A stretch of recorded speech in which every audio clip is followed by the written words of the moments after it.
We provide you the platform to turn your dreams into reality. Give wings to your aspirations with KR Mangalam University.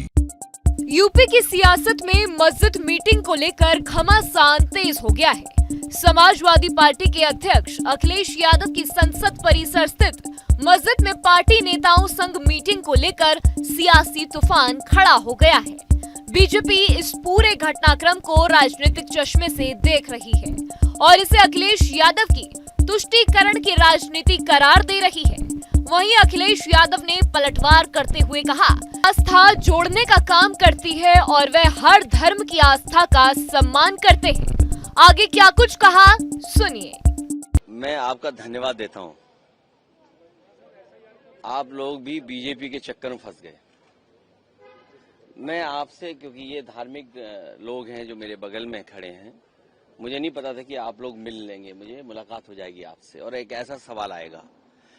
मैं केवल इतना जानता हूं कि आस्था जोड़ती है।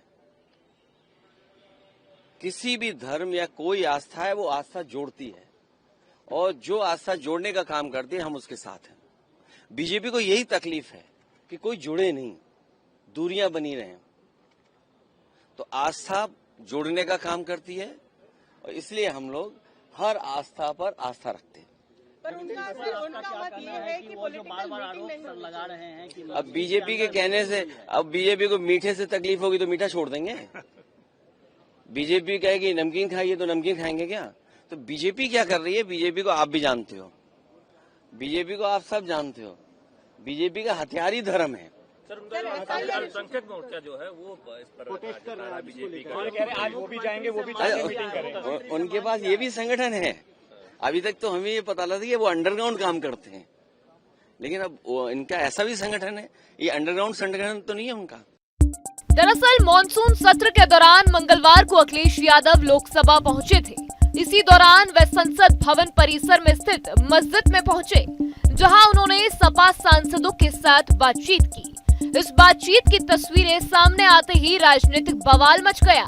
तस्वीरों में साफ देखा जा सकता है कि सपा के कई सांसद उनके साथ मस्जिद में बैठे हैं। खास बात ये रही कि रामपुर के सांसद मोहिबुल्लाह, जो उस मस्जिद में इमाम भी हैं, वो भी बैठक में मौजूद रहे। बीजेपी को ये तस्वीर रास नहीं आई और उसने तुरंत हमला बोल दिया।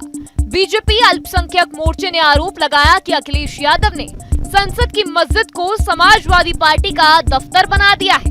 मोर्चे ने इस पर कड़ी आपत्ति जताई और विरोध प्रदर्शन का ऐलान भी कर दिया। यूपी के डिप्टी सीएम ब्रजेश पाठक ने अखिलेश यादव को नमाजवादी तक कह दिया। उनका कहना है कि अखिलेश यादव तुष्टीकरण की राजनीति कर रहे हैं और धार्मिक स्थलों का राजनीतिक इस्तेमाल कर रहे हैं।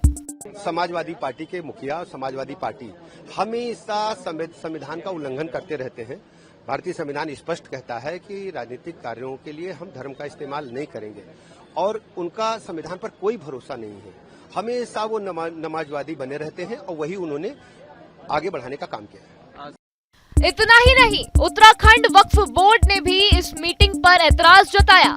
वक्फ बोर्ड ने साफ तौर पर कहा कि मस्जिद में राजनीतिक बैठक करना गलत है और इसके लिए अखिलेश यादव को माफी मांगनी चाहिए। वहीं केंद्रीय मंत्री गिरिराज सिंह ने तीखी टिप्पणी करते हुए कहा कि अखिलेश यादव मुसलमानों के सबसे बड़े हितैषी बनने की दौड़ में लगे हुए हैं। उन्होंने विपक्षी दलों पर भी निशाना साधा और कहा कि सब मुस्लिम वोट बैंक को साधने की कोशिश कर रहे हैं, लेकिन हिंदू मुद्दों पर इनकी जुबान नहीं खुलती। इन सब आरोपों का जवाब देते हुए अखिलेश यादव ने बुधवार को लोकसभा में प्रवेश करते हुए मीडिया से कहा कि उन्हें नहीं पता था कि मस्जिद में किसी से मिलना या बैठने पर इतना विवाद होगा। उन्होंने कहा कि मैं केवल इतना जानता हूं कि आस्था जुड़ती है और जो जोड़ने का काम करता है हम उसके साथ हैं। बीजेपी को तकलीफ इस बात की है कि लोग जुड़ ना जाएं, दूरियां बनी रहें, इसीलिए वह ऐसी बातें कर रही है। हम हर धर्म की आस्था का सम्मान करते हैं। साफ है कि ये मसला अब सिर्फ एक मुलाकात नहीं या मीटिंग का नहीं रहा, बल्कि यूपी में आगामी विधानसभा चुनाव से पहले धार्मिक और सियासी ध्रुवीकरण का मुद्दा बनता जा रहा है। बीजेपी जहां इसे तुष्टीकरण बता रही है, वहीं सपा इसे आस्था का सम्मान करार दे रही है।